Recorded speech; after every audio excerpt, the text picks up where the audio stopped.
It's not that pretty of a night. Got a lot of rain, but you know what? We do have something really exciting to show you. What do we have, Curtis? We got Lorcana, Into the Inklands. Woo! Just came out, soon to be released, and we're going to do some box breaks, kind of go over a little bit over some of the different material you can get. Come on into Cadets for sure. If you see anything you like today, by all means, Cadets, Toys and Comics, you can see us online. I'm also going to be looking at the chat, so if anybody has any questions, I'm here to help out. Let me know, okay? Yeah, so Lorcana is a relatively new TCG game or trading card game that came out last year based around Disney. We've been playing it here in the shop since last year, and we've had a whole lot of fun doing it. This is now the third release of cards, third release of products, and it's starting to take its stride. So what are some things that we might see in these boxes that we're going to open tonight? So we're definitely going to see some good cards. So things to get excited about is we got locations. That's a big change within the new set. We have locations. So that's a new, we'll call it mechanic of how the game is played. So you're going to see different places within the Disney franchises that are iconic. And so as we see them, we'll highlight a little bit what those were. And you're also going to see some great cards. You're going to see hopefully some shiny ones, real shiny ones. So each pack, all the boxes, the booster boxes here come with 24 packs. Each pack has 12 cards. The first 9 cards, I believe, or first 8 cards are all common or uncommon. I believe so, yeah. Then the next 2 cards are going to be different rarities, whether it's rare, super rare, or legendary. The last card is a foil-coated card. The big hit, it would be an enchanted card. Yeah. So enchanteds are full foil, full art, and they are the product hits. And there's 18 of them this time around. So we're hoping to get at least one tonight. Think we can do it? Yeah, I'm pretty optimistic for sure. All right. Well, why don't we get in and open one of these boxes, and then after that we can go over some of these other products that people are going to see in the store here. Oh yeah. All right. Let's get it started. All right. So we're gonna take a look at this big difference now. We've got wrapping now on the beautiful Into the Inklands box. Yeah, the first 2 releases did not come with any kind of shrink wrapping, so there was a lot of concern about, not fraudulent necessarily activity, but people maybe taking packs out. But regardless, Ravensburger finally got smart and shrink wrapped them, so we know that our product is good and safe, and we're getting everything we're supposed to get. All right.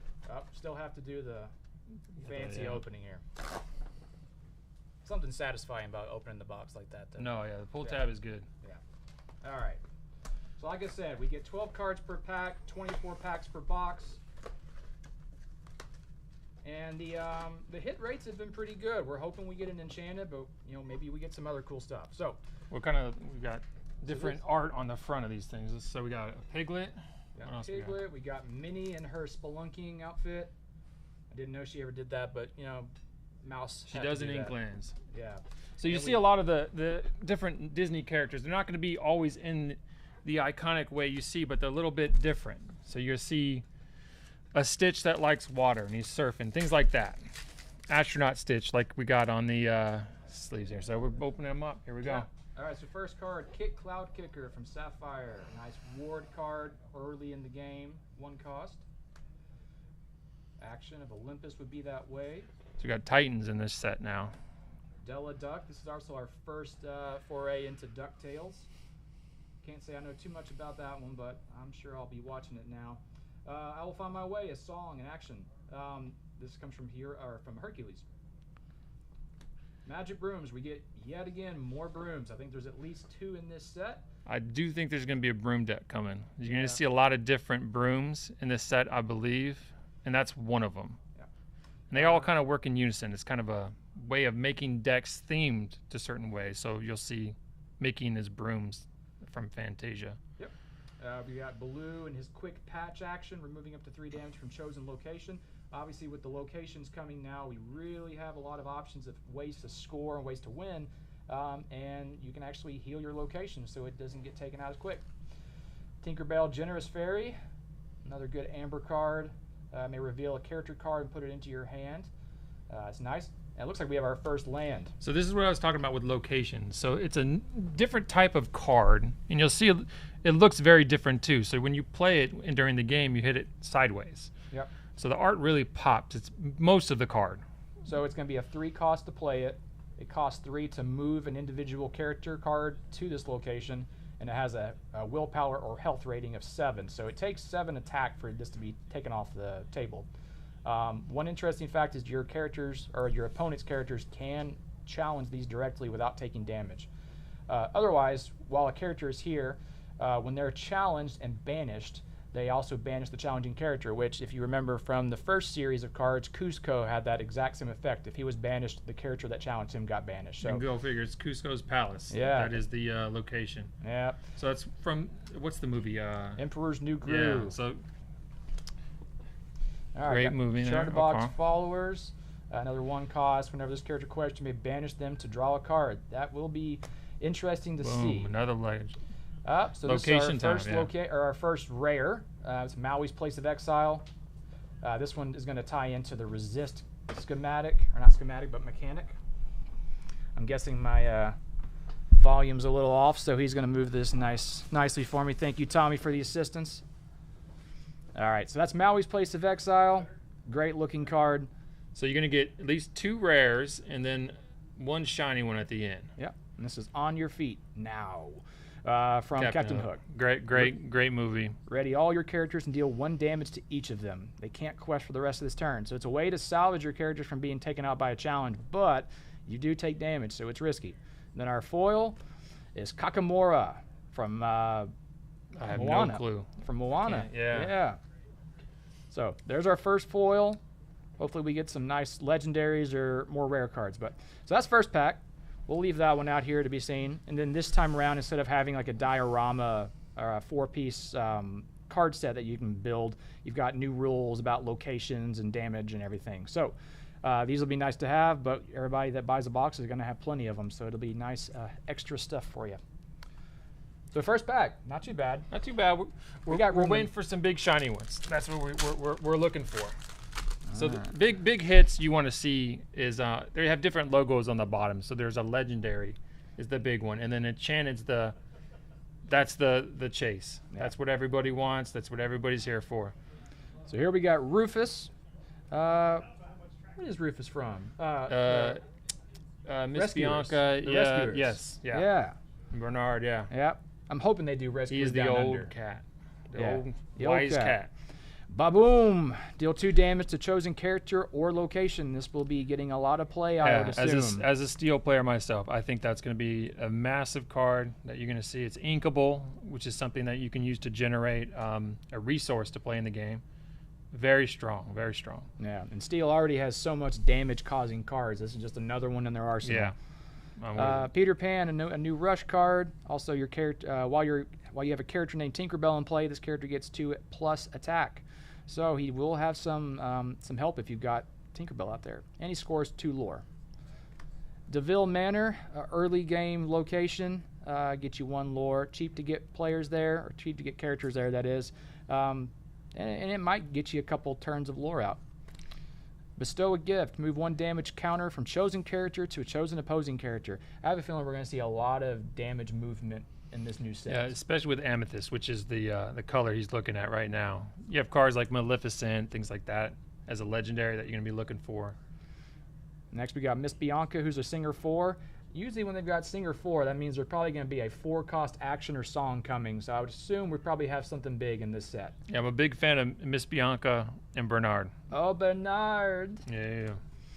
Nani, Protective Sister, another bodyguard. She has a really good stat line with 3 attack and 6 willpower, scores 2 lore, and gets out on turn 5. Yeah. I think she's got a good place in the Amber set. Decent card, and it's nice to see Nani show up. So we had in the prior sets, we had a lot of Stitch cards, a lot of Stitch love, but we didn't have Nani, and she's pretty. We got Bubbles before Nani. Yeah. How about so that? Nani's messed up. Nani's arrived. Anyway, next we've got Kit Cloud Kicker, tough guy, sky surfing. When you play this character, you may return chosen opposing character with 2 attack or less to their player's hand. I think this is a sneaky card. I think that people underestimate that. I think this is going to be phenomenal for aggro decks. Yeah. In an early game rush kind of style, I think you're going to see this guy kind of come in and surprise people, pushing things back to their hands. So I really think that's a sleeper uncommon, if you will. Especially if you push back a Captain Hook or something with Challenger Oh, that yeah. can take your character out. Start lickety questing. split. So questing is a way to gain resources in the game to win. Next up, we've got Last Ditch Effort, another action which allows you to exert chosen opposing character, then chosen character of yours gains Challenger +2, so they get to attack for a lot more. This is one of the cards I don't know that's going to have a big place. Yeah, I'm seeing some of the actions, and I think they're great. I just don't always understand the big effects. Aren't always as good as I had hoped. So, it being an action, is it going to see play? It's 3 cost, uninkable. It's kind of It's a tech card for sure. Yeah, maybe you see it in drafts, things like that. Yeah. Next up, for our first rare of this pack, Moana, Born Leader. She's a shiftable character, so she can shift on 3. So if you're playing Amber, you can play. That's Lilo. You can play the Moana from set 2. Isn't there a 1 or 2 cost Moana? I can't recall. I'd have to look back. I haven't played her in any of my decks, so it's kind of hard to know. But whenever this character quests while at a location, so whether it's any of the red or whatever color locations you play with, you can ready all other characters, and they can't quest for the rest of the turn. So it's a nice way to protect your characters. Ooh, our first Boom, legendary. That's it. That's the one. So And- I think this is a chase card. I think this is what people really want to see. Yeah. Good pull, man. This may be a meta shifting card. There's some shenanigans you can do with steel. So like from the first set, you have a super rare called A Whole New World. And so what you'll see is on the card, if you read it, what does it say on the bottom? Well, first of all, it's a shift 5, so you can get it out earlier than its 7 cost to play by itself, and it'll be already ready to act. Boom. It's evasive. Huge. Evasive took a big turn late in the last set when people started figuring out that you can win some games by getting around Ruby Amethyst with evasives.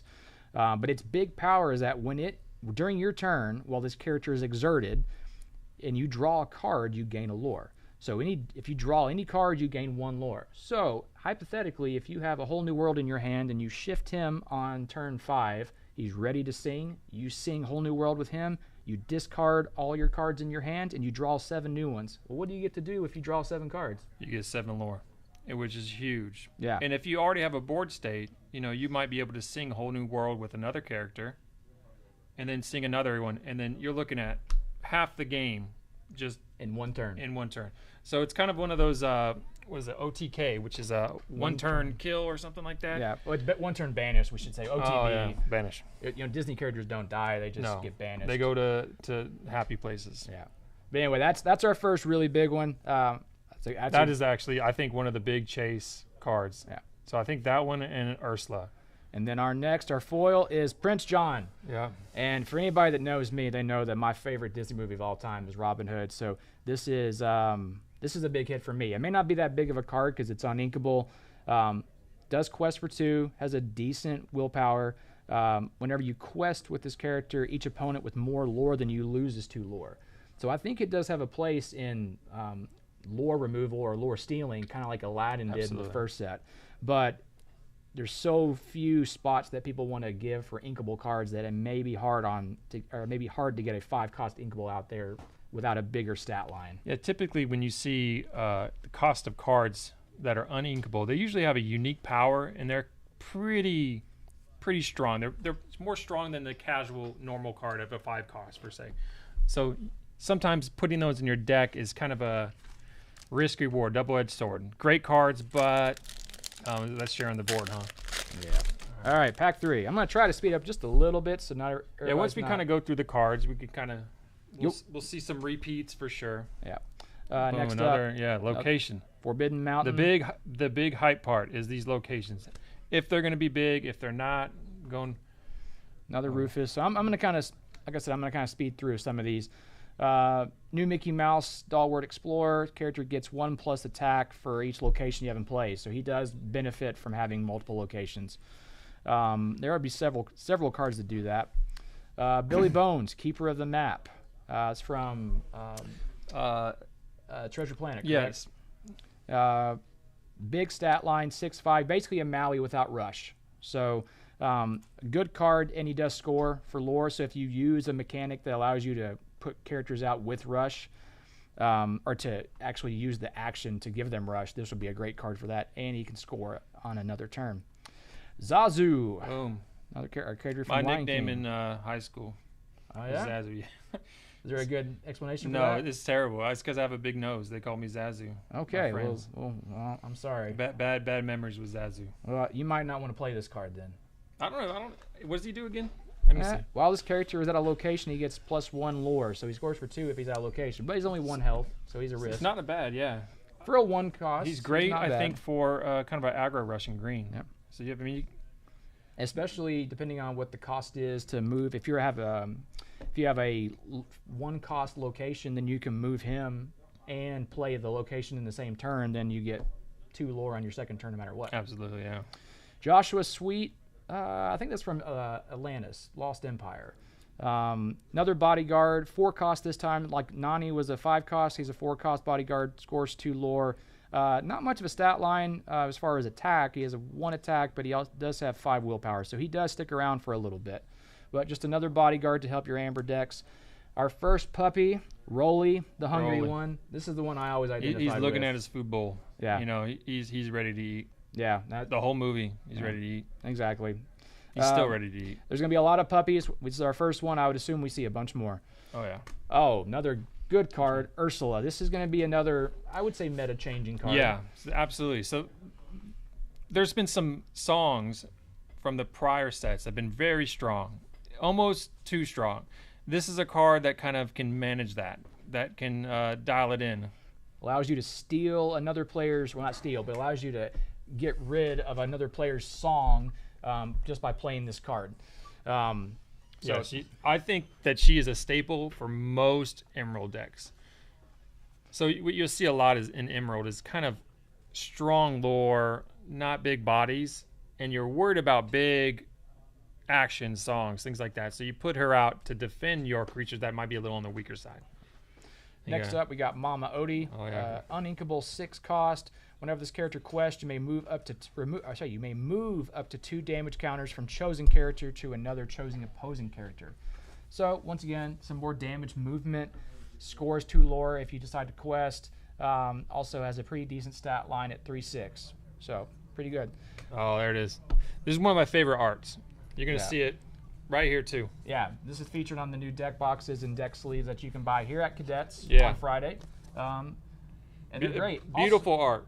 Also, Shout out to John. What's it, John Lauren? John Lauren. He's done the first Robin Hood card. He's done several cards Yeah. that Curtis and I actually really are fond of. So you'll see, you can get a deck box here. Yep. And a little heads up, our Cadets Lorcana League will be starting up this Saturday, technically, with our starter deck tournament, but we're going to start having weekly league play. And one of the ways you can earn points in the league is to actually play with accessories just like this. So any accessory that's purchasable like this, the deck sleeves or mats will be awarded points. We're kind of showing off this already. You can see that as the playmat we're using right now. The new Stitch. But anyway, we got great Robin Hood card. Once again, my favorite character. So huge scoring, 4 lore, 4/5 stat line, 6 cost inkable. I think he's got a place in most decks that have either a mid-range or a late game presence. And this is one you want to see in draft. Picking something like that to finish a game with, a big body. Next up, a rare action song, Friend Like Me with the Genie. Allows each player puts the top 3 cards of their deck into their inkwell face down exerted. So this is a ramp card through and through. And you ramp both players. So if you're looking at more of a high-end deck where you're looking at dropping 5 drops, 6 drops, 7 inks, 7, 8, 9, that's when you start looking at that as a great avenue. And there's also some things I believe with whenever you ink with some of the cards, you can get lore. Grammatala. Yeah. The legendary Grammatala allows you to score a lore for every card that you ink. And so this would be a 3 lore score like that. And she can sing it too. So she can. It's a little like 1 turn knockout if you can get it going. You said there's Dalmatians. Yeah, more puppies. It's our first foil puppy, but so there's 5 different of this card, Dalmatian puppy tail wagger, all with different art. But you'll see at the bottom, it's card number 4, but this is card 4D. So this is the D variation. There'll be A, B, C, D, and E variations. So this is the D one. So my understanding with the story is that the artists that made that submitted a bunch of them, and they found that they just loved them all, so they printed them all. So you'll see a lot of the different variations in the same the Dalmatian, the couch, the same thing. We have any comments or anything? Anybody chiming in yet? We got big Robin Hood guy. Trent is. Oh, yeah. Oh, yeah. Who said that? I think Cadets did. Oh, Cadets did? Yeah, not too good. No. We got a little Come comic on. culture, so let's go. If you got questions, get on here, ask us. If you're excited to see these cards, what card are you excited to see? Comment down below. Next up, King Louis. I think this is a better card than the King Louis we had in Rise of the Floodborn. Yeah, that one was terrible. I didn't like Scores it. 3 lore, has a 7/7 attack and willpower, 7 cost, inkable. So that's the big one. He probably won't get played too much, but within the Sapphire decks, you do get a chance to ramp. So he might get out way earlier than 7. One of the things I don't like about is that there's no Mowgli.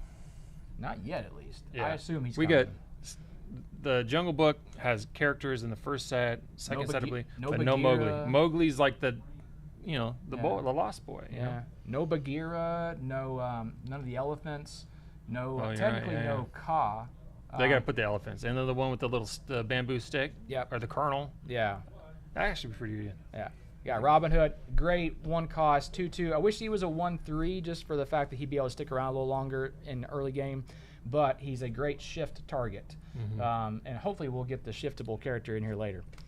Next, Kakamora, which we saw earlier in the foil. Another I Will Find My Way. Yeah, another Brooms. Magic Broom. This is a different one than we saw earlier. While this character is at a location, it gets +2 attack. So at 3 cost, becomes a 3/5 attack willpower.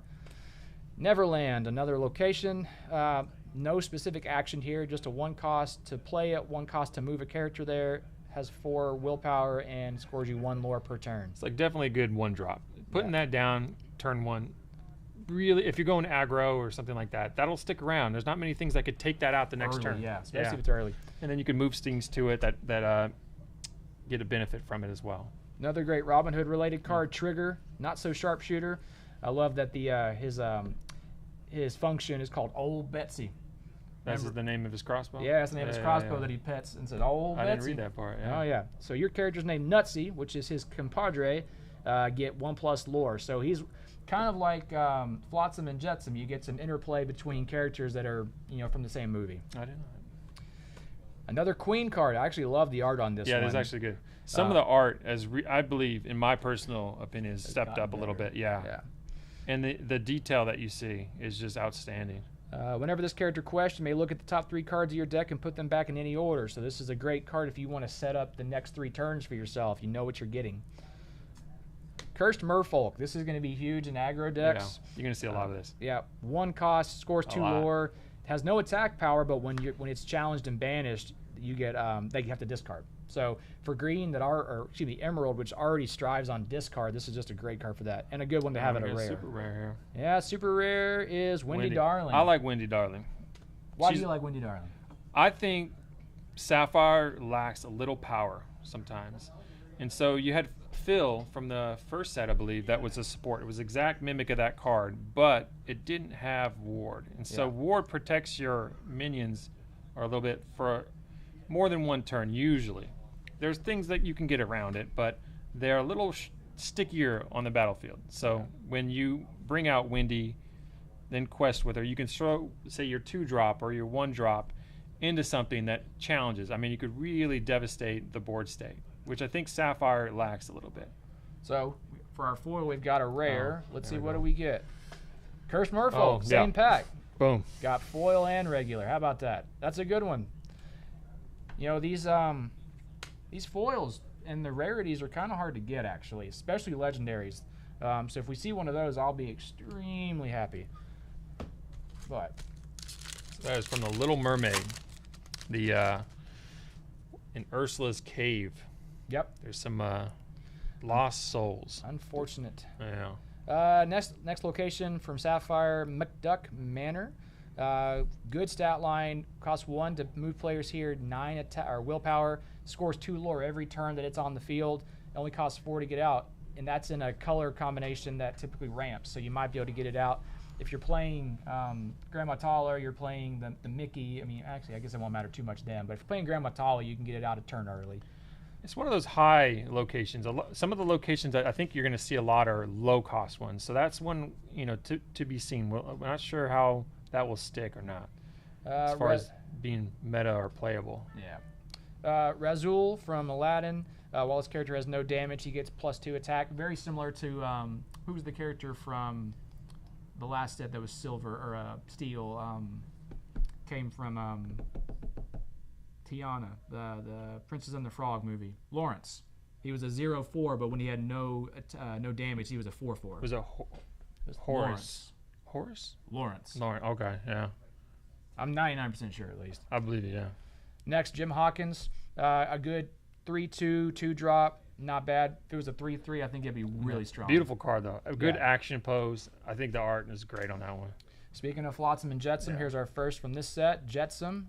He's a ward character. And then when you have Flotsam on the board, he also gains ward. And I think when you have Flotsam on the board, Jetsam gains evasive, if I remember correctly.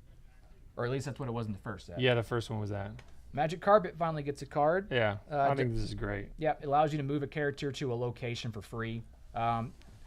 Just a nice little feature. It's also evasive, so it sticks around a little bit longer than other cards potentially. A little bit susceptible to early damage from steel, but other than that, he sticks around. Next, Kida. Or Kaida. I have not seen this movie, I'll be honest. But from Atlantis. From Atlantis Lost Empire. She's got a really good legendary card that would be nice to hit. And one nice thing about that card is that you got a little theming with the on the bottom of some cards. They have some flavor text, if you will, kind of going about a line from a movie or something they might say. And this one's so this one's in Atlanteans because there's a whole language in that movie. If you've seen it, yeah, it's a little flavor. Next, we've got Tiana's Palace. I bet we could probably get some beignets there. Yeah. Mickey beignets. Oh, you like the Mickey beignets better? Mickey tastes better. Everything tastes better when it's Mickey shaped. Anyway, this is another location. 3 cost uninkable. Cost 2 to move people there, but it does have a big willpower. Characters can't be challenged while here. So if you get this out and you got some good high lore scoring characters, you can run away with it unless somebody has removable. Great. Strong card, but there's a downfall of uninkable, and it costs 2 to move your character. So it's one of those, if you can get it going and rolling, it is outstanding. An interesting card, another for Hey. Once per turn, when this character moves to a location, each opponent loses a lore. So once again, kind of like, I don't remember who it was earlier, but you get to actually steal lore, which is a nice feature, especially now with there being so many ways for people to score big early. It's kind of like Aladdin from the first set, but cheaper. How far I'll go. There's also the art featured on the playmat here. Yeah, this one right here. Beautiful art. Yep. Allows you to look at the top 2 cards of your deck, put one into your hand, and the other into your inkwell face down. So it's a draw power card and a ramp card at the same time. Not bad. And it's a 4 cost, so as we said earlier, you have some 4 singers this time around. Grab those playmats. They're going to go fast. Oh, you know they will.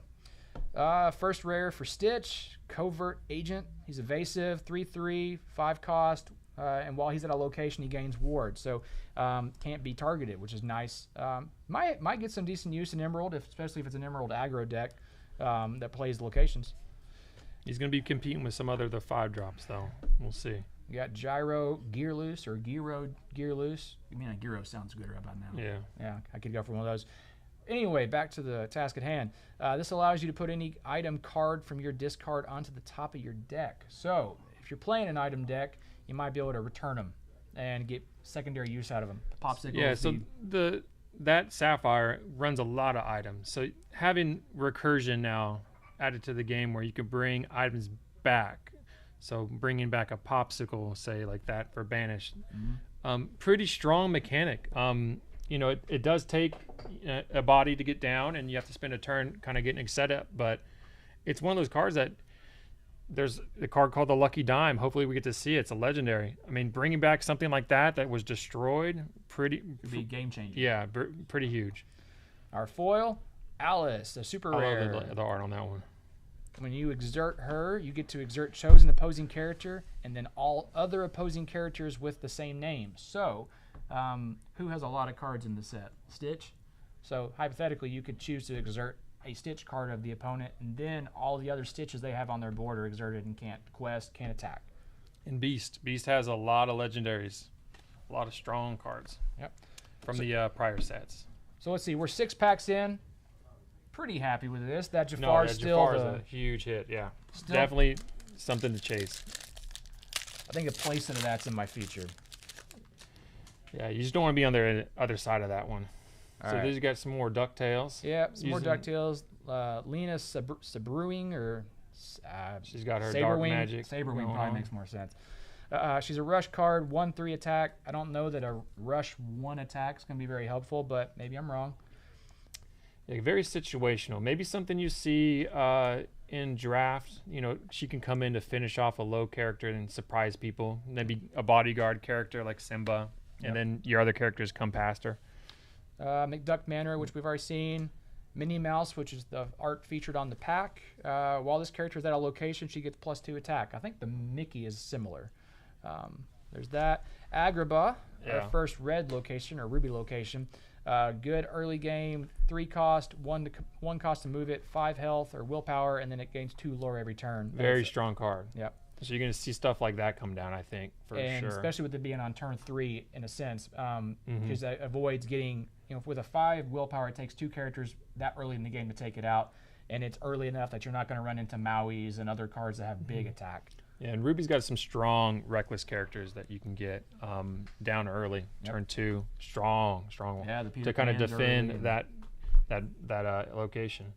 Don Carnage, or Carnage, whichever one, however you want to say it. I like to jazz it up a little bit. Jazz it up. Prince of Pirates, nice evasive, another evasive in Emerald. We already got Tinkerbell and Genie and another the Cheshire Cat that you can shift. A lot of good evasives in Emerald. Good stat line, 4/4 attack and willpower, 2 lore scoring, inkable. Great draft card. Great draft. You want to see that. Heal what has been hurt from Rapunzel and or Tangle, excuse me. Allows you to remove up to 3 damage from chosen character and draw a card. So in a sense, it's Rapunzel without being able to draw as many cards, and you can do it one or a few turns earlier. Good card. I think I would probably still play Rapunzel instead. Yeah, I think that's going to be there for some heal decks, kind of surprise heals, things like that. Maybe good in a draft sense. Yeah. Windy Darling, a really good draft card. Yeah. Early game, 2 lore, big back end with 3 willpower. She sticks around for a little bit. Kind of a cheaper Caterpillar if you're familiar with prior sets. Yep, cheaper, earlier. Not as big of a lore getter, but no, but you might get 2 turns out of her, whereas Caterpillar you get 1. There we go. We got another Robin Hood. Another Robin Hood card. Yeah. This one's an interesting one. Friar Tuck, 4 cost, 2/4, 2 lore. When you play this character, the player or players with the most cards in their hand chooses and discards a card. So if you're low on cards, here's another Emerald that allows you to make the other team or the other player discard. That's for aggro. When you're throwing a bunch of cards down, you're emptying your hand real fast. It punishes the other player for being a little bit more conservative. So this is one of the big locations, I think. This is Jolly Roger. Oh, okay, yeah. 1 cost, Jolly uninkable, 2 to move it, unless you have Jim Hawkins, which can move for free. 5 willpower, allows characters to gain rush while they're there, and your pirate characters may move there for free. So there's a lot of pirates in this set. There's going to be a pirate players for sure. Also, I'll definitely get one going. Also, this card does come as a promotional card in the that you can actually gain playing in the league here. So if you hit a certain point threshold, this will be one of the giveaway cards. So come on down to league. Yep, come down to league. Look on the website. If you go to Cadets and look for Lorcana League at the top. If you are in Spring Hill or near, come on down. All the details are on there. We'll be starting up this weekend with the Started tournament. And then next weekend we start regular league play. But that's one card you will get if you come and play. Another legendary, Grandma Tala. This is that one we talked about earlier. Grandma's back. Whenever a card is put into your inkwell, you gain 1 lore. So if you have a way to shift her out early, it's going to be interesting playing Grandma Tala, especially the one from the first set, because you got to play her a little earlier to get the most use out of her, but then you can play her late and then shift on her. Then you get that feature, which is nice. Very interesting card. There it is. I think this is one of those good packs where you get maybe 2 or 3 of these things. So, got Grandma Tala Legendary and Jim Hawkins. I think that's a hit. I think this is going to be one of those cards you see very often. I think anybody that runs Ruby is going to have one of these in their hand. They're going to want one. When you play this character, you may play a location with cost 4 or less for free. And then when you play a location, this character may move there for free. Scores 2 lore, has a 4/4 attack and willpower, and it costs 5, and it's inkable. Yeah, so it's a 5 cost card, and then the value of moving might be 1, 2 ink, and then the value of putting down up to a 4 cost. So you're looking at a lot of value, maybe 11 ink worth of value in just 1 card, and it can absolutely just devastate the board state, just out of nowhere. Next, our foil, we got. That was a great pack. Hey, Man. this was a good pack. For a second, I thought we were going to have one of those. That is an outstanding pack. Yeah, we'll forget about the hey, but 2 legendaries in the same pack. That's pretty awesome. He's floating on the river. He's floating, that's for sure. He actually kind of has a little bit of theming going because I think it's what's his name? Something's Explorer. Accidental Explorer.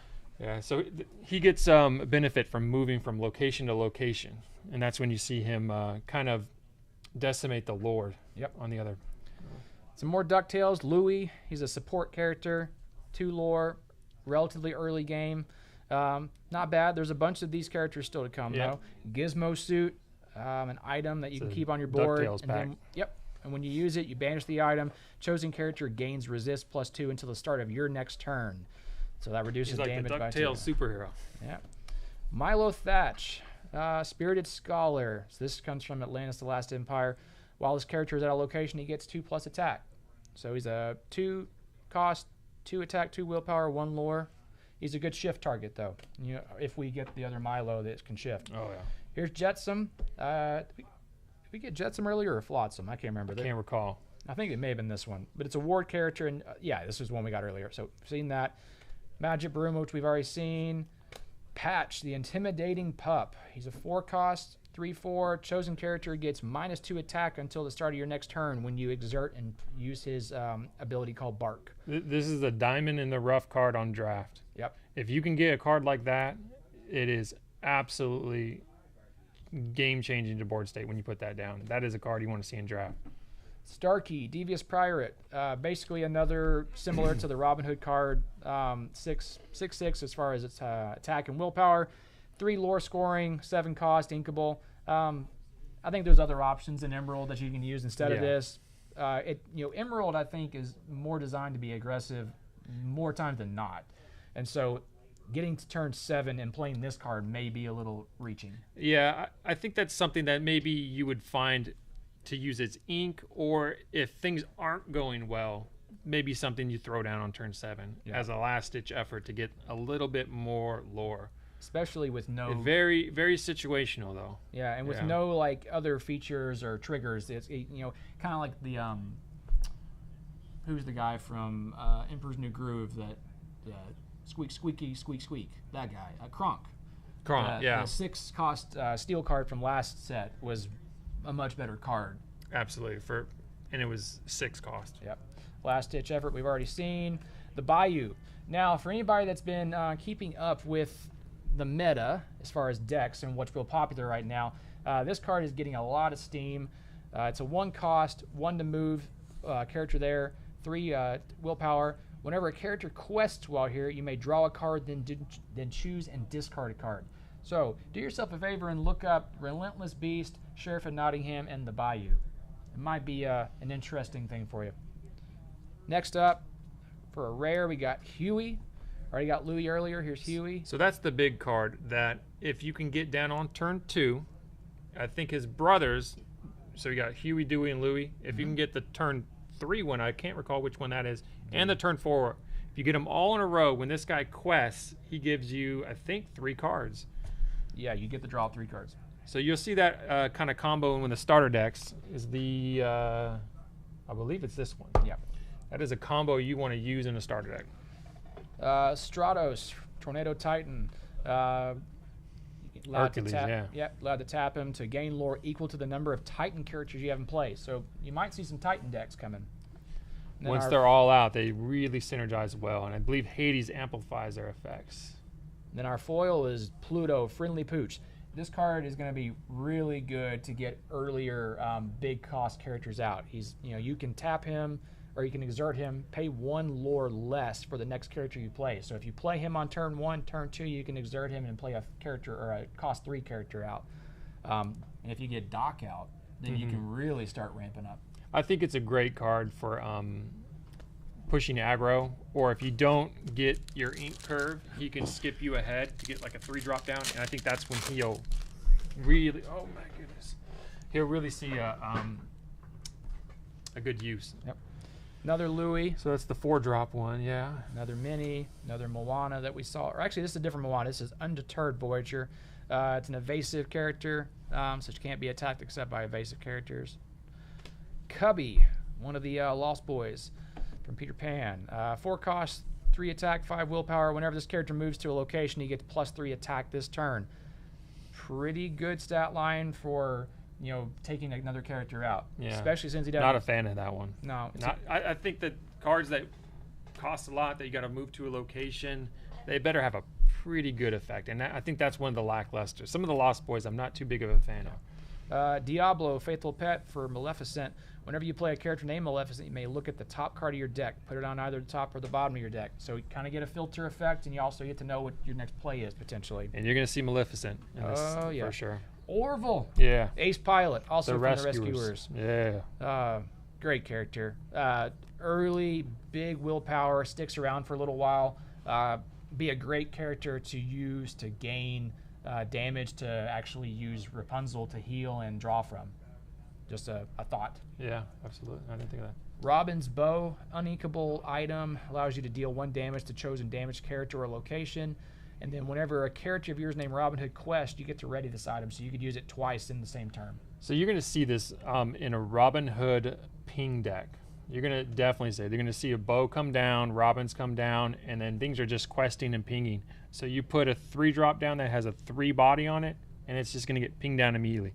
Very frustrating to play against when it's set up right. Another Magic You can Room. see that as a very punishing.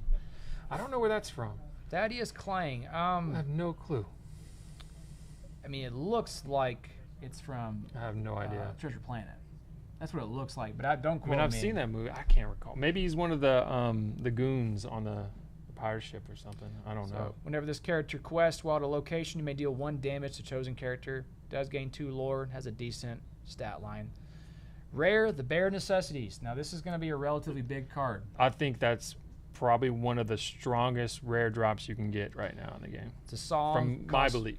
Costs 2 songs, so you can really use it early. Outstanding card. Chosen opponent reveals their hand and discards a non-character card of your choice, so an action or a song or an item.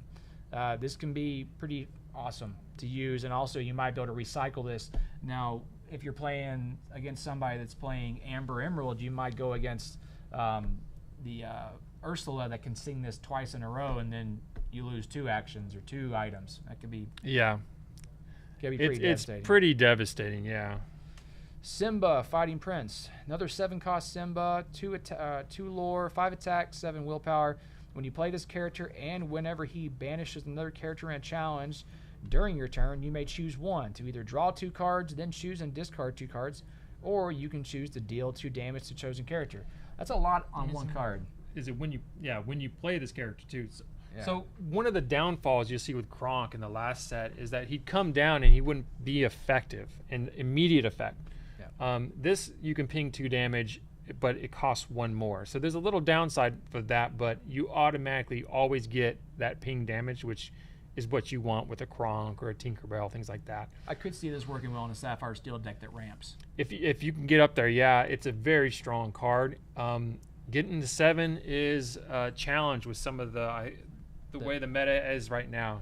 I think the meta might turn a little bit, but it's too soon to say, in truth. Our next rare is Mama Odie. Whenever you play a song, you may put the top card of your deck into your Inkwell face down exerted. Another card that synergizes well with Grandma Tala if you have her out, and score lore when you ink. That's our foil. I guess, oh yeah. That was your, All right. Good old Mama Odie. After this one, do you want to open some? Keep going, man. I think you're doing great. As far as like, you're pulling I feel like I need a 3 towel. legendaries. I feel like I need to be toweled off, man. Yeah. Like, I'll come in with you gotta get a headband, sweatband. Next thing you know, it'll be like flash dance or something in here. Please don't. That could be my my MO. I wear a sweatband. That's it. All right, another Diablo, another Pluto card. Great art. I don't know if I like that. I wish Pluto would be happy. He looks a little angry. You don't know Pluto, man. I know, but he's usually happy though. No, he's bipolar. He's real happy and then he's real mad. He's a dog. He's Protector. Yeah. It's a good card. 3 for a 3/4 body. If he was a 2 lore scorer, it'd be pretty big. I'll take my Windy Darling for that cost. Yep. Another Baboom. Boom. Great card. It's gonna be all over. Another Jim Hawkins. Airfoil. If you play 2 or more actions this turn, you can draw a card if you exert this. They're really pushing the from the first set. You have a Mickey Mouse that gets turned on when he starts doing a lot of actions. I think they're trying to push an action deck. There's a lot of low cost ones with Improvise. This could also work Emerald. with Ursula too, It though. could work. Because you play that action or a song twice. That's true. Yeah, I think that there's going to be like these kind of cards that work with actions, and we might see unfold as time goes on. Mr. Snoops, Inept Businessman. And I have no clue what this is from. That is from the Rescuers. He It is the one of the goons of Madame Medusa. Oh, I like the that makes Rescuers. sense, that Yeah, makes sense. he's not he's the gentle soul guy, as Yeah. Medusa is the evil. Not so evil. gentle. Oh, she's terrible.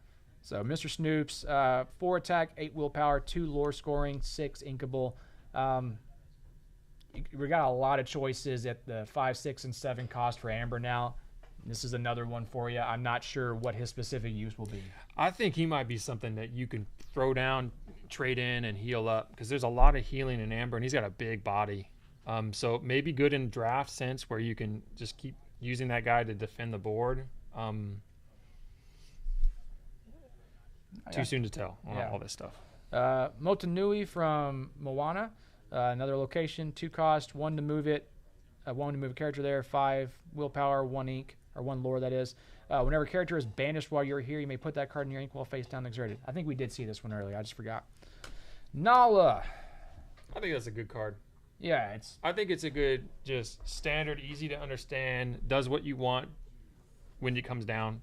it's like Quest, do some damage, take a hit. it's the inverse of the Lilo spacesuit. Yeah, 4/2, that's a good, yeah, good, And good it comes out observation. 1 earlier. Sumerian Talisman, an item, 3 cost, inkable. During your turn, whenever one of your characters is banished in a challenge, you may draw a card. This is the good one to have on the deck if you're not running a big draw package in your deck. Works really good with Shere Khan. I think there's a whole. They're trying to push a Ruby decks where it's really all about challenging and benefiting from that. Not so much challenging, not getting lore, but I like this, the Rafiki. Rafiki. We got another Rafiki. Yep, rare, way better art than the first one. But he's smacking hyenas in this one. Yep, he definitely is taking some hyenas to town. Challenger +3, so he becomes a 3/2, and whenever he challenges a hyena character, this character takes no damage. So I think he's a situational card for sure. I don't know if he has a huge spot in the current meta with Amethyst, but he is a 1 cost, so you can get him out early. Having the Challenger is pretty great. Challenger 3 at a 1 drop. I mean, not bad. It's something that when you play an Amethyst deck where you want to get to the mid to late game, you throw him down. You don't touch him unless they turn a card over. I think he absolutely is going to see play in some sense when you want to get to the distance. From a 1 drop, outstanding. I think he's good. When you go the distance? When you go the distance. Yeah. I'm singing that song in my head right now. I don't know about you. I'm not a good singer, even in my head. Okay. It's that. Bernard. That's no dude. Yeah, that's your dude? Yeah. Yeah, he's definitely a dude. Brand new agent, 4 cost, 1/5. At the end of your turn, if this character is exerted, you may ready another chosen character of yours. So he's a protector in a sense. Does score 2 lore, has a big enough willpower that he sticks around for most likely 2 turns. And he's got good art. Let me see that. Yeah.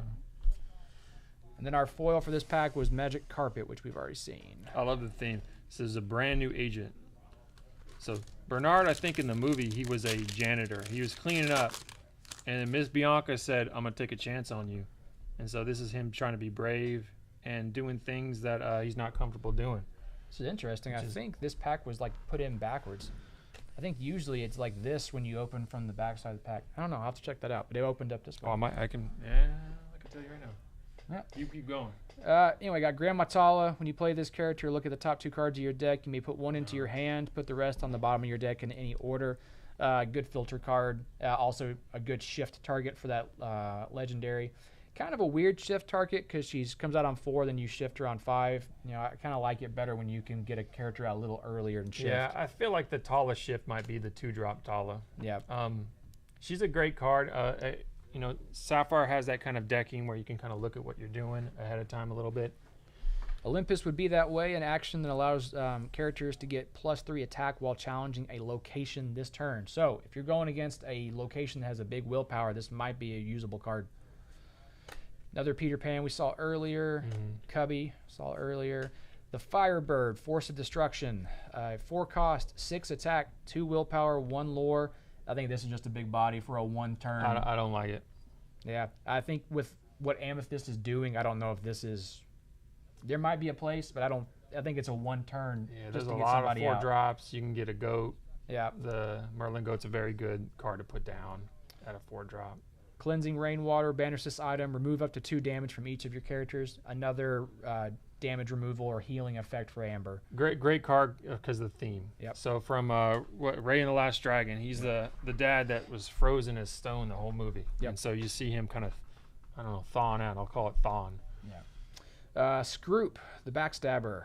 While this character has damage, he gets +3 attack. Evil guy in the movie. So this is kind of the opposite of that Lawrence card. When he has damage, he gains more attack. So comes out a little bit later. He's a 1 cost to get, or 1 cost higher.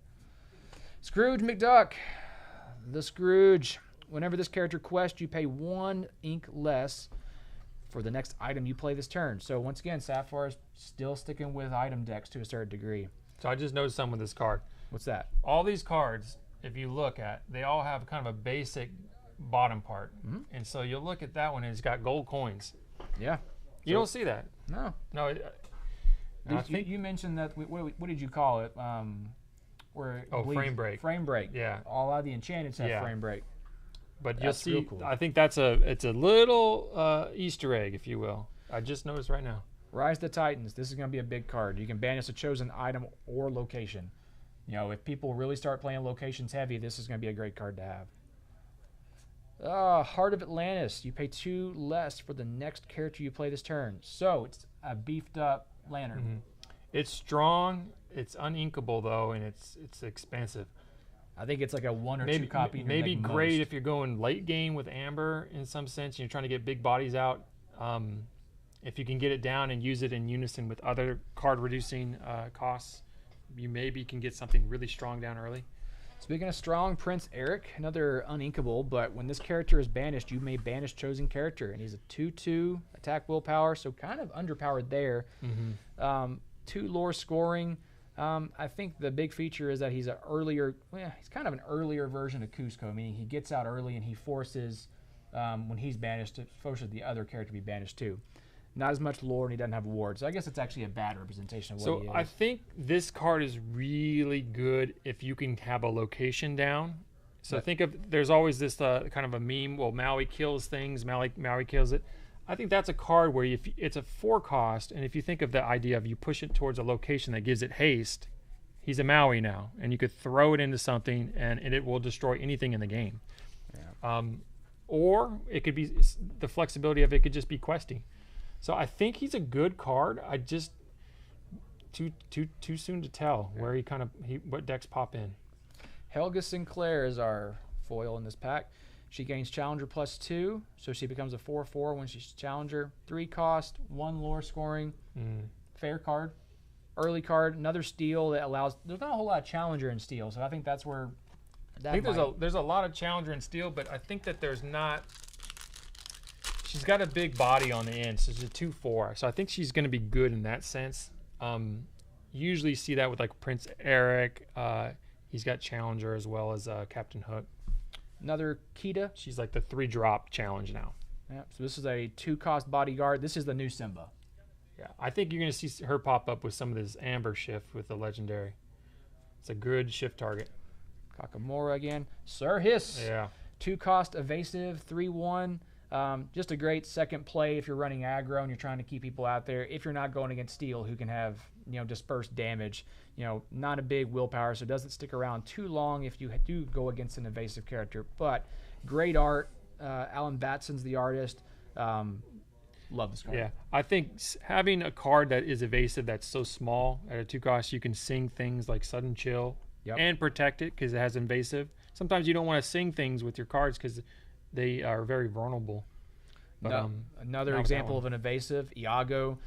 Basically the exact same card except he's 1 cost more and he has 1 more attack or 1 more willpower. Another Joshua Sweet.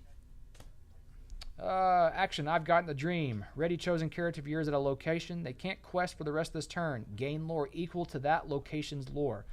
So another way to kind of get extra lore on a turn, and you get to ready a character so they're not susceptible to other damage, or to other attack at least. Kit Cloud Kicker. This is the shift version. 3 lore scoring, 2 attack, 5 willpower, 6 cost otherwise, and he's ward. I think this would be a good card if you're running that package where you can shift it. You know, Sapphire's got a lot of cards that can score 3 lore. You know, whether it's the Maleficent from first series, Caterpillar from the second series. This is the first one with a big body at the end. Yep. You know, 2/4 definitely can. It's something that you could put down the first kit, shift it, and then surprise 3. Definitely a good card. I mean, it can also work with Morph. That's the new. The new Space Blob, Space Goo. Yeah, Mr. Smee. I'm liking Mr. Smee. Bumbling Mate. At the end of your turn, if this character is exerted and you don't have a captain character in play, deal 1 damage to this character. Why do you like it? I just like Mr. Smee. I think That's Peter Pan. Great card. Not card, but great movie. Mr. Smee's the goof. He's the Mr. Smee. He's just messing up, and then the captain. I think Captain Hook, one of the greatest villains in Disney history. Yeah. Also one of the best rides at Disney World. I love Peter Pan's flight. Yeah, that's it's good. Classic. I highly recommend. Anyway, next card, Sorcerer's Hat. This is a very interesting card. I don't love it personally. I think it does have a use with some other mechanics from other cards, but you can tap it or exert it, pay 1 ink, name a card, then reveal the top card of your deck. If it's the named card, put that card into your hand. Otherwise, put it on top of your deck. So it's a combo piece. It's a draw engine, but you need things like it's another Maleficent that does it, the Yzma that reveals the first card. And you can either put it on the top or the bottom. There's cards like that, and you can go, oh, I know what my card is, and Ursula's then I can Cauldron. And you can manipulate the top of your deck with other colors as well. Gustav the Giant, big 6/6 body on a 3 cost. That's pretty awesome. Yeah, huge guy. Character enters play exerted and can't ready at the start of your turn. But you can break free. During your turn, whenever one of your other characters banishes another character in a challenge, you may ready this character. So, very tricky card. Very tricky, very situational. Definitely good in draft. He's somebody I think that you'll see when you're trying to get to the late game and you're trying to defend with Prince Eric or Captain Hooks with challenge. You're trying to get, and then they're throwing your hook in and he's coming unexerted. I think he's great. Don't know where he fits outside of, like, he's not an aggro card by any means. No. Foil Jim Hawkins. I think that art's so good. It is good. That's a good one. All right, I think we're a little over halfway. We got, we're at this. After this, we'll be halfway. Still liking it? Yeah, they're loving it. All right. Waiting for that big hit. I'm Waiting feeling a big hit. I'm happy with Jafar. I think what is the average right now? 4 legendaries per box? I think so. Yeah, you're looking at 3 or 4. You're already beating the average. I mean, you're halfway through your box. You got 3. That's why I'm feeling. I like this card. Yeah, this is a beautiful card. The art. Great art. Jenna Gray is the artist. 5 cost, 4/4, 2 lore. When you play this character, chosen character gets -2 attack. So she does allow you some trigger to help with reducing your opponent's board. So has a place, and once again, huge Robin Hood fan. So I'm partial to this. Razul, which we've seen. Webby Vanderquack, 3 cost, 3/4, 1 lore. I think it's just another with a big body and a decent attack for a relatively early game. Probably a decent card for draft. Absolutely, yeah. Always looking for decent attack early. This is one of my favorite arts of this set. The Queen, I think it looks rival. outstanding. Good 4/3 stat line. Basically a goat without any direct lore scoring when it's removed. Same Maybe stat. not the greatest card, but art-wise, this is fantastic. It's beautiful. Boss's orders, 1 cost action. Chosen character gains support this turn. Whenever they quest, you may add their attack to another chosen character. So actually, this would be a decent combination. If you had her in play, put support on her when she quests, you can add her 4 attack to another character. That would actually be a decent one, just right back to back there. Sorcerer's Tower, 3 cost location, cost 2 to move the character there. Your character's name Magic Broom may move here for free, and characters get 1+ lore while here. This could be big. Yeah, this is the broom deck. This is made for the broom deck and nothing else. I think it is going to be interesting if the brooms hit and take off. There's definitely some brooms from the first set that you're going to need to add to it. But if you can get half your decks broom and you got some Mickeys and things to bring them back, I mean, you're moving. Next up, Scrooge's Top Hat, an item. You exert and pay 1 less for the next item you play. So this is item ramp. In a sense. I mean, if you're playing an item deck, this would probably be a necessary card. But absolutely, very niche for Sapphire is the item deck for sure. Lethos from Rock Titan, also one of the Titans from Hercules, has a resist +2, and when you can exert, chosen character gains resist +2 to turns. You can also pass along its resist to somebody else. Outstanding draft card. Yep. Outstanding. Like, that is top tier. You get that in draft. You're giving things resist. Your board state sticks. It's great. Yep. And speaking of Titans, this is the enabler. This is the Titan enabler. Yeah. So Hades, another great Hades card. Actually, I think this may be my second favorite Hades art. Big body, big attack, 2 lore scoring, and you can exert him to call the Titans. Ready all Titans characters. Doesn't say they can't quest. Doesn't say they can't attack. So you can do what you want afterwards. But that could be a big card. This one is a little controversial for me. This is popular for some people. Magicka Dispel, 7 Can't cost. recall what she does. 7 cost, uninkable. She does not score lore on her own, but she can shift on turn 5, or she can shift 5. Whenever this character quests, you gain lore equal to the cost of one of your items in play. So, you want a big item out. Scrooge's Top Hat, if you were to quest with her, you'd gain 2 lore. But there's other items that are way more expensive this time around. The most expensive item, I believe, is 7. 7 cost, so you can get 7 lore. It is a combo. I mean, if you can get it off, it'll be very powerful. Yeah, and she's in Amethyst, so you could, in a sense, you could get that and Jafar and go 14 in one turn if you had it set up. It'd be gross. The nice thing about her is she's shiftable. Yeah. And there's multiple cards that can shift with her. Yeah. That little Minnie Mouse shiny one. Yeah. Still waiting on some decent shiny ones. I think we've only got 1 rare foil. Okay. Repair. Remove up to 3 damage from one of your locations or characters. Decent action. Once again, another healing. Ramirez card, yeah. Chief Tui. Proud Motunui. 4 cost, 3/4, 2 lore. Another big body, mid-game. Yeah. Inkable. Moana we've already seen. Strike a good match. I've seen a lot of this played online so far. Action Song costs 2. You can draw 2 cards, then choose and discard a card. Might be a good target for the Ursula if you've got it down, because you can do it twice, draw 2 cards, or draw 4 cards altogether and then discard 2. Might be decent. That's the target is with the Ursula. Yep. Singing with that, it'd be. And for Emerald, which isn't really a good card draw color anyway.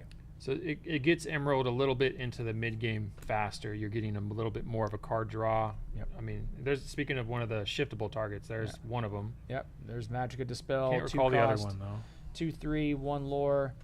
Miss Bianca again. We've seen her. Miss Bianca. Yeah, Singer 4. Great card. Another Pluto that we like. He's happy in that one. Robin's Bow. Dive Bomb. What a good piece of art. In action, you get to banish one of your characters with Reckless to banish chosen character with less attack. So, not a lot of Reckless cards that have big attacks, so it might not be super useful. There's a few. Like the Beast and... Reckless ones with, there's Maui, and I think there's one of the DuckTales cards. Some of the new cards have Reckless on them. That are kind of on the cheaper side, easy to put down. First rare in this pack, Map of Treasure Planet. You can exert and pay 1 less for the next location you play, or you can pay 1 less to move your characters to a location. Captain Hook. Yeah. This is I think this is the card that has it enchanted. Yes, it does. 5 cost, 5/4. During your turn, whenever this character banishes another character in a challenge, ready this character. He can't quest for the rest of the turn. Also, characters named Peter Pan lose evasive and cannot gain it, so either by action or by another character. We've got a legendary foil. Oh, well. We got a legendary foil. What are you feeling? 91 in the set, so it's got to be Emerald, right? I think it's Emerald. So who's legendary in Emerald? Is it Ursula? That would be outstanding. That would be a hit. Oh, my goodness. Legendary foil Ursula. That is our biggest hit right there. Biggest hit. Legendary foils are so tough to pull. Outstanding box. Outstanding. You got a legendary foil. Let's go ahead and sleeve that one up. She deserves a sleeve for sure. So based on the pull rate on some of the other sets, those aren't not common. Beautiful. Yeah. So that's she's a singer and she's getting down too. She's got the she allows you to mic on her. sing a 3-cost card, and then you can sing it again for free from your discard. So if you're for Emerald, like we said, which struggles at times to draw, you could use Friends on the Other Side and draw 4 cards in one turn with this. We could do Strength of a Raging Fire from Steel, which allows you to deal damage equal to the amount of characters you have on the board. You could do that twice. You could wipe somebody's board with 1 card, or 2 cards, I guess. But she is there, and everybody's going to need some removal because if you don't, the value is so strong. Yeah. So as soon as she comes down, if you don't have a smash or some kind of removal, some way to get at, that's going to be pretty devastating. It's a very, very powerful card. I think one of the best cards in this set. Actually, that may be the 2 best cards in this set back to back right there. Yeah, this is an outstanding box. Maid Marian, Gizmo Suit. Yeah. Bunch of repeats. Milo Thatch, 1 cost, 2/2. Nothing special, but another classic 1 cost for 2/2 that gets them on the board. Yeah, you just shift target for some of the big ones. Yeah. I don't know if we've seen that one or not, but another broom. Another magic broom, 1/5 attack willpower. While this character is at a location, it gets +2 attack. Another Dalmatian puppy. This is 4C. So this is one of the second art we've seen of it. Wildcat's Wrench. You can exert, remove up to 2 damage from chosen location. Very situational. Same Prince John from earlier, just non-foil. Slightly Lost Boy. Great art. I'm not a fan of those. Yeah, it's evasive, which is nice. And if you have a character named Peter Pan in play, you pay 1 less to play this character. So you can get him out on turn 3 if you have a Peter Pan. He is evasive, which allows him to stick around a little bit. I think that's his saving grace that he's evasive. Let's see. Another location, RLS Legacy. This is a rare location. 4 cost uninkable, 3 cost to move it. It's one of the heavier ones. Yeah, so this is a high roll location. I think that this is a very powerful one to use with the Jim Hawkins that you have below. Yep. It's actually his ship too, which is a nice flavor. If you see a Jim Hawkins come out, you're going to have the Legacy come out right with it. That is going to be the combo to beat. You gain evasive while they're there, and you also, if you have characters here, you pay 2 less to move a character of yours here. So thinking of the Jim Hawkins is a 5 cost, and then you have a 4 cost of that location plus 3 additional to move, and it's all for free with 1 card. Yeah. I think that's gonna be the probably strongest combo that doesn't even take any setup other than just having it in your hand. Mama Odie again. When you play a song, you put the top card of your deck in your inkwell face down. Another good target. I think we saw this earlier, but a good target for Grandma Tala. And then Joshua Sweet as a foil. Let me see the Mama Odie. So yeah, I'm just going to give you that stack if you want to review any of them. Yeah, Mama Odie. So when you play a song, Oh, there's a situation for her. This one came in all bent out. That's a lucky pack then. Yeah. It's going to have something on it. Yeah, it's going to have something. Captain Amelia. Her trigger is called Discipline. During your turn, this character gains evasive.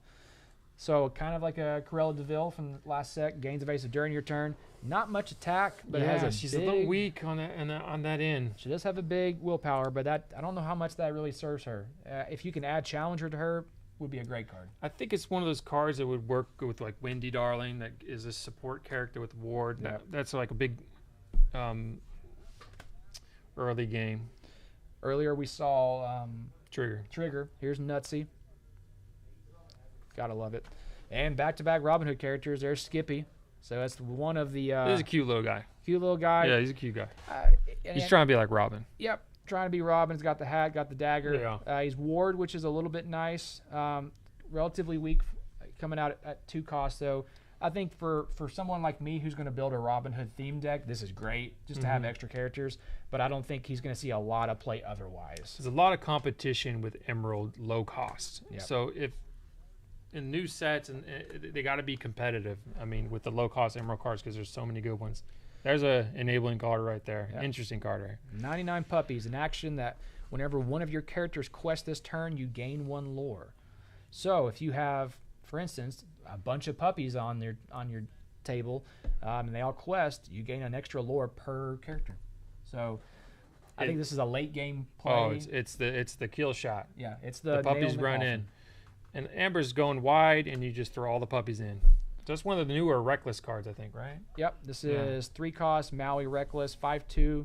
Whenever a character of yours named Hey Hey quest, this character gets gains 1 lore and loses Reckless. So you do have the option to score lore with him. I don't think that's his purpose. Just like the original Maui card had no lore scoring.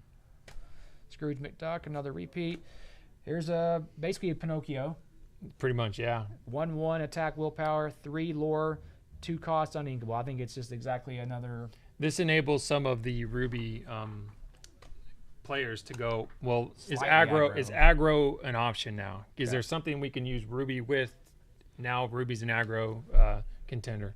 Does one thing a lot of Ruby Amethyst players will do is the bounce package, of course. And so turn 1 you play a 1 cost, turn 2 you play a snake to bring back the 1 cost to use as ink. This kind of takes away that option if you run that. But you could also use the Madame Mim Fox on turn 3 to do it. So it might shift how you do things to kind of get out ahead. Ruby Amethyst specifically there's so many different tech you can use to gain lore, but a lot of times it's a late game scoring deck. So this just kind of opens that up a little bit. Starlight Vial, item 4 costs. You exert and pay 2 less for the next action you play, or you pay 2 ink, banish this item, and draw 2 cards, then discard a card. Not a huge I don't fan. know. Yeah. It's probably There's very some wizards out there that are going to figure it out, but I'm not that clever. Kick Cloud Kicker. I like it, though. Good That's card. a good card. Good looking in a foil. All right. Can we get an enchanted? That is the question. I'm feeling it. Distract. Funny art for sure. Chosen character gets -2 attack this turn, and you draw a Where's card. that from? Uh, Anybody know? I can't tell where that's from.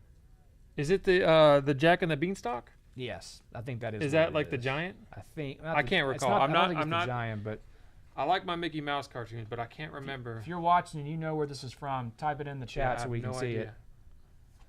It seems like a Jack and the Beanstalk kind of thing. it. Nottingham, Prince John's Castle, another location, 2 cost, 1 cost to move character there, 6 willpower, 1 lore score.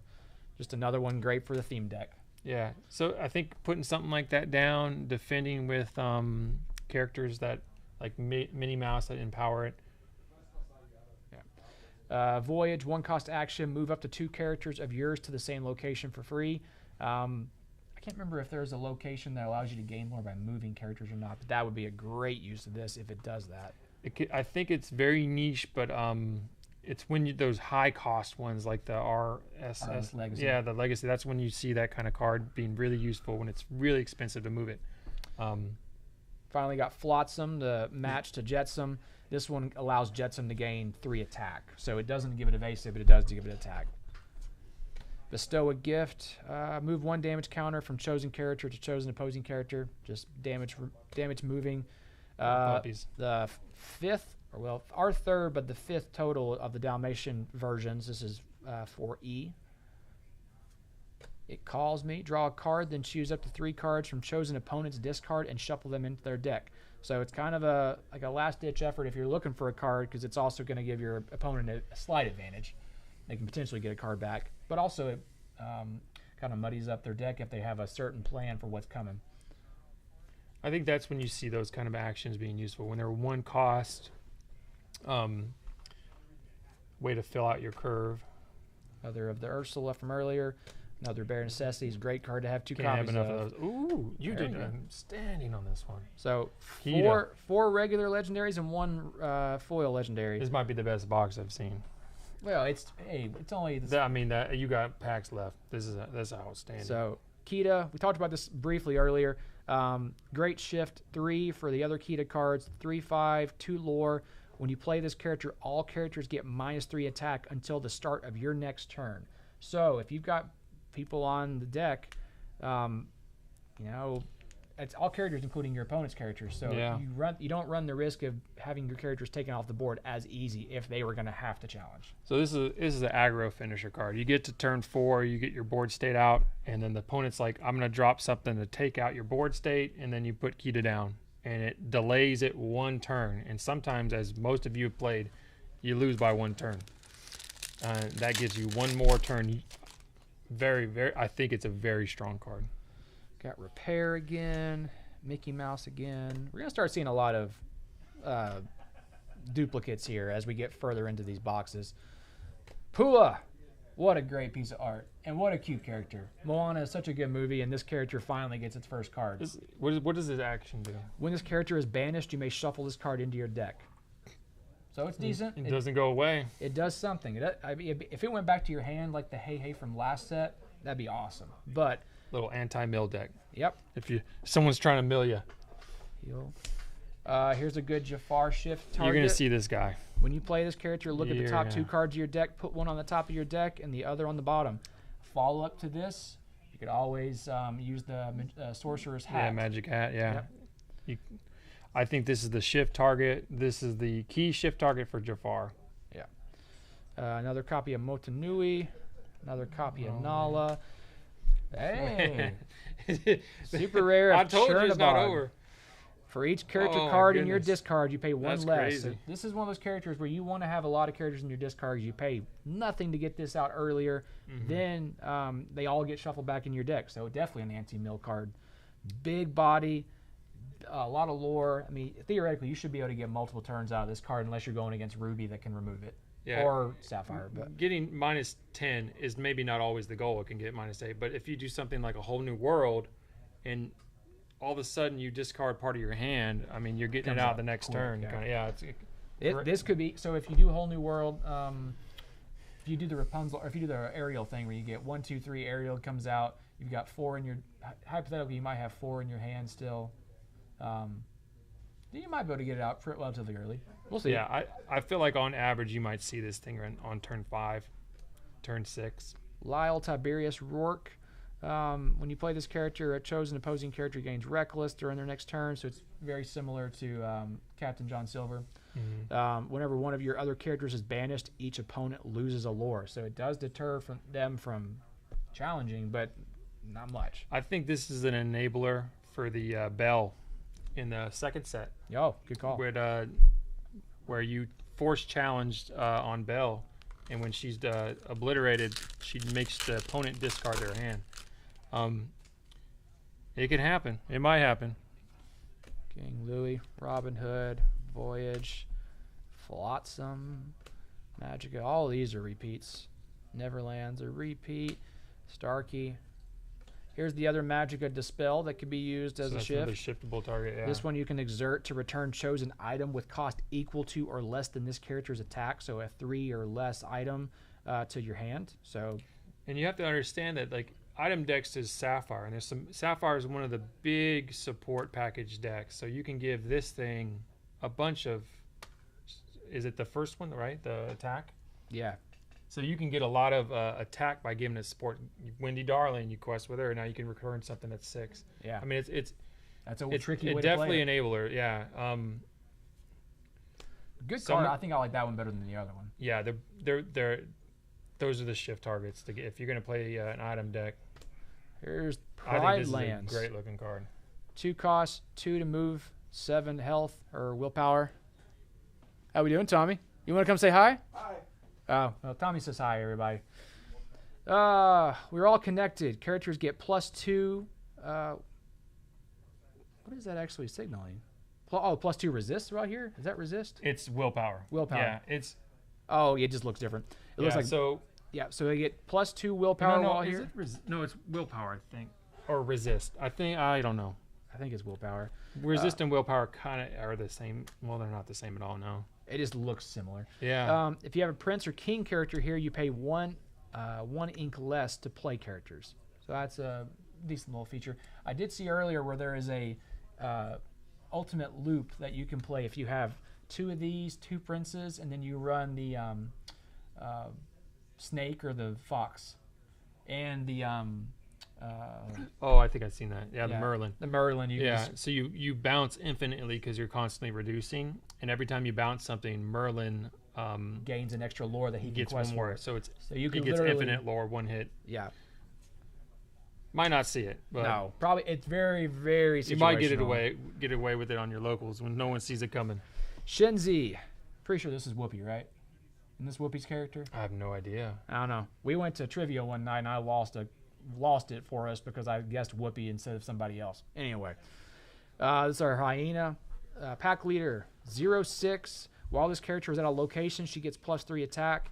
While this character is at a location, whenever she challenges another character, you may draw a card. So you want her to challenge because you can draw another draw engine for Emerald, which is nice.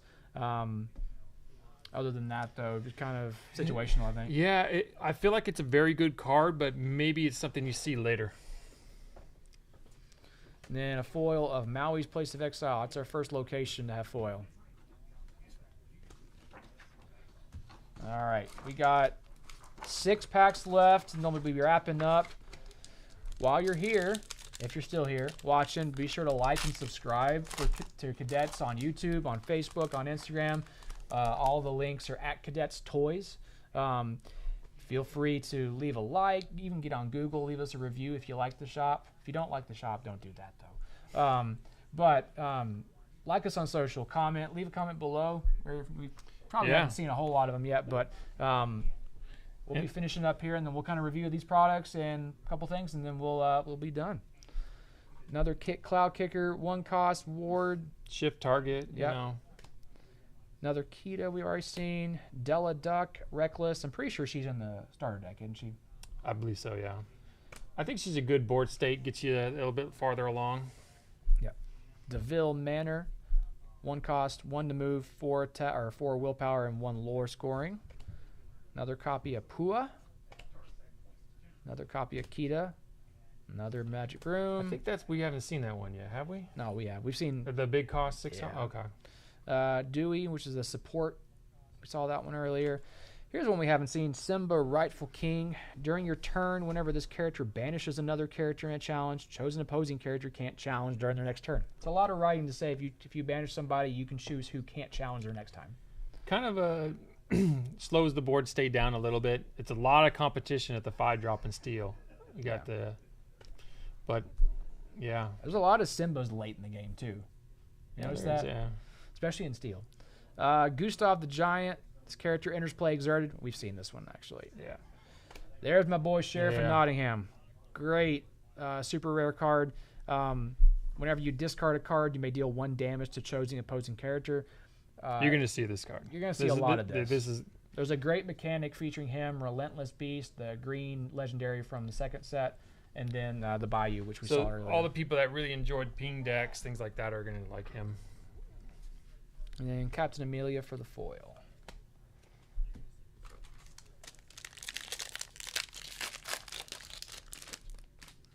All right, another Distract. Eeyore finally gets a card. Terrible card, but it's Eeyore. You know, it's a big body for late. Yeah, he's got a big butt, and he's literally breaking the bridge he sits on. I mean, he wouldn't be horrible for a draft, but he wouldn't be great either. Yeah, you can't get mad at him. No, definitely can't get mad at him. Agrabah again. Zazu. Old Curtis over here again. Yeah. Lena Saberwing. Patch, seen him before. Queen of Hearts, first time we've seen her. Whenever this character quests, your other villain characters get 1 lore extra this turn. So, for people that want to play a villain deck especially, might be decent. 3 cost, 3/3. Not horrible stat lines, and if you've got villains on the board, you've got a chance to score big relatively early or late. Wildcat, another evasive for green. 3 cost, 2/3. You do have the option to banish a chosen item by exerting him and playing Disassemble. I think you're going to see him played. If item decks are very, very strong, you're going to see that guy come out, and he's going to be pretty nasty. Audrey Ramirez, 5 cost, 2/5, 2 lore, has First time ward. we've seen it, right? Yeah. And whenever this character quests, ready one of your items. There's a case for.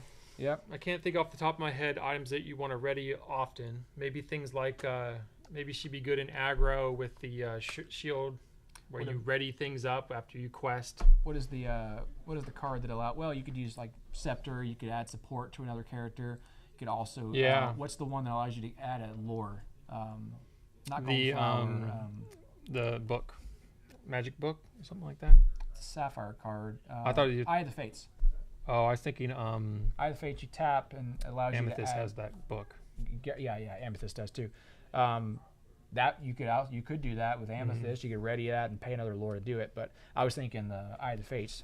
She's enabling other decks to work with items pretty well.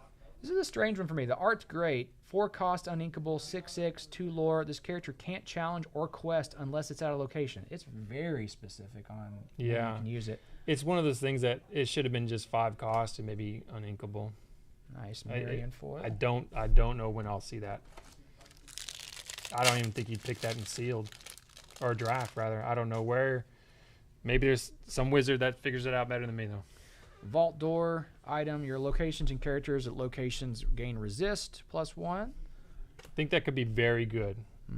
So if you kind of think of it as, sometimes people have Kog'Maw from the last set that add 1 resist to everything. This gives a resist to your board state and locations. And sometimes when you have Kog'Maw out, you don't quest and it just sits there. So I could see this thing having a place for it. Very niche, but for locations. Helga Sinclair. I think that there's some that give resist already. So if you have that card down plus another location that gives resist, you're looking at 2 resist. Has Set My Heart. Action song for 2 that allows you to banish chosen item. Just another removal of sorts. Hydros, another Titan, allows you to exert a chosen character. 3 cost, 2/2 for 2 lore. The Lamp, great card visually. Allows you to banish. You can banish this item, and if you have a character named Jafar in play, you get to draw 2 cards. If you have a character named Genie in play, you get to return chosen character with cost 4 or less to their player's hand. So definitely a tempo play if you have Genie on board, slowing down your opponent. You could also bounce back one of your characters. Like if since it's in Amethyst, you might do it with Ruby Amethyst and have bounce back something like a Fox that allows you to gain a mechanic right on play. That might be a reasonable thought. I mean, it's there for the Jafars. I mean, it enables the Jafars to be a little bit stronger, which is a little scary. Speaking of Genie, though, in that color. Yeah, whenever this character quests, you may shuffle this card into your deck to draw 3 cards. Another great option. If you need to draw, you can quest with it and then get 3 cards. So it's basically a Rapunzel without having to, take damage to do it. It also comes out earlier. Might be a tricky use, but also might be a sneaky play, too. Yeah. Amethyst is getting stronger. Even though it is already strong with draw, it's getting stronger.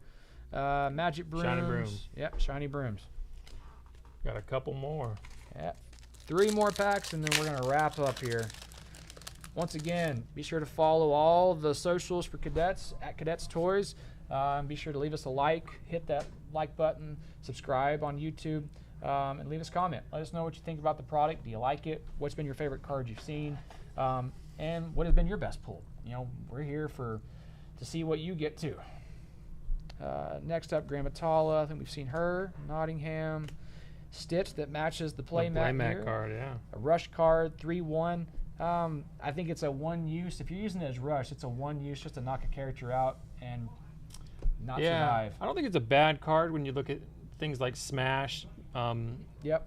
It's a 2 cost Smash, but it relies on to be, exerted.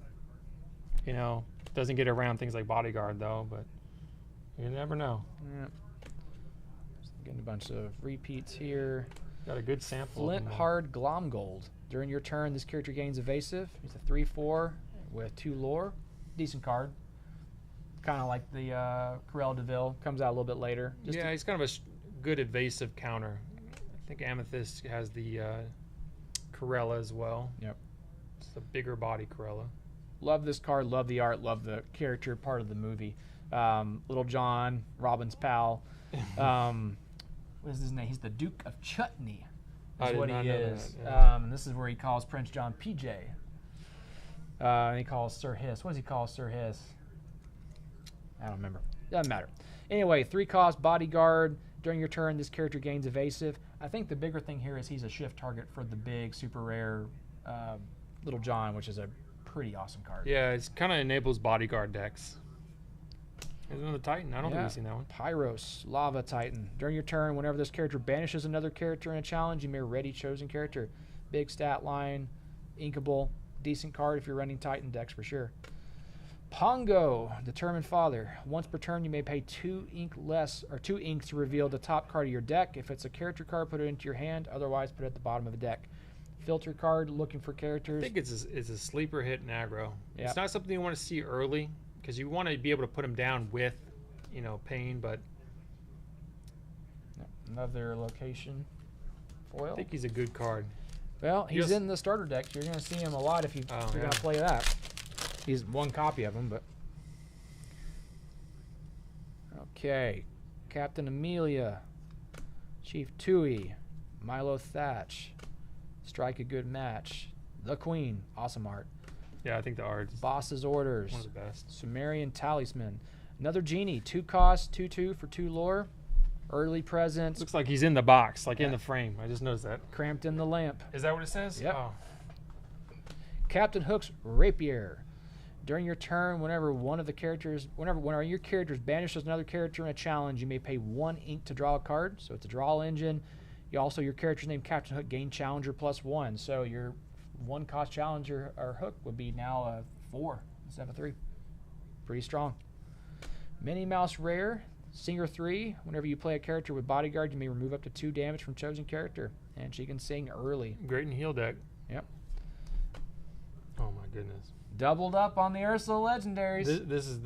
This box is we're doing it live, so people know, man. Wow. It wasn't stacked. This is a stacked box. It's nice. That's very nice. This is the nicest box. All right. She'll get a sleeve in a little bit. And then a Zazu foil. All right.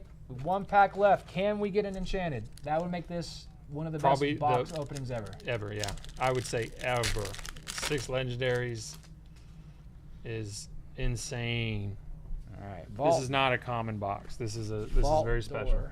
Eeyore, Stitch, Milo Thatch, Forbidden Mountain, Orville, Jolly Roger, Genie, Captain Hook's Rapier, RLS Legacy, another one of the rare locations. Morph. That's a good one. You're going to see him. Yeah, you're going to see a lot of him. All over. People are going to be experiment with this guy, not just in this set, but in the sets to come. He is a card that everybody's going to want to play set of because he's just enables different decks in different ways. He is insanely good. No enchanted, but we did get a foil of Mr. Snoops. Oh, Snoop stand it. Well, I'd say it was a pretty successful box. 5 regular legendaries, 1 legendary foil. I think obviously the big hitters are going to be the Jafar and the Ursulas, no doubt. 100%, yeah. I think that the Jim Hawkins is another sleeper hit. Very big. Great cards. We got very lucky. Yeah. Very lucky. Very lucky. Once again, guys, I want to thank you so much for tuning in. We're coming at you from Cadets Toys and Comics here in Spring Hill, Tennessee. We'd love to see you here. We do have a starter deck tournament that we're going to stream live on Saturday. Yeah. It's going to start around 3 o'clock, 4 o'clock, somewhere in there. It is 3 o'clock? Okay. Official time, 3 o'clock. We're going to have a featured match being played, so people will be able to watch starter deck play. We're also going to have all these products here available for sale starting tomorrow morning. Some things are very limited, so you might want to get here early. Going to have plenty of packs, plenty of starter decks, some boxes, everything. But other than that, once again, I want to remind everybody to follow, like, subscribe, leave comments on all the socials for us. It really helps us out. And reminder, we got Lorcana League starting up. and there's Pikachu. Yeah. So anyway, well, thank you all for tuning in. Check us out online, and hopefully we'll be back here soon with more content. All right? Wish you guys the best, all right? All right. Have fun. Have fun. Man, what a killer. Oh.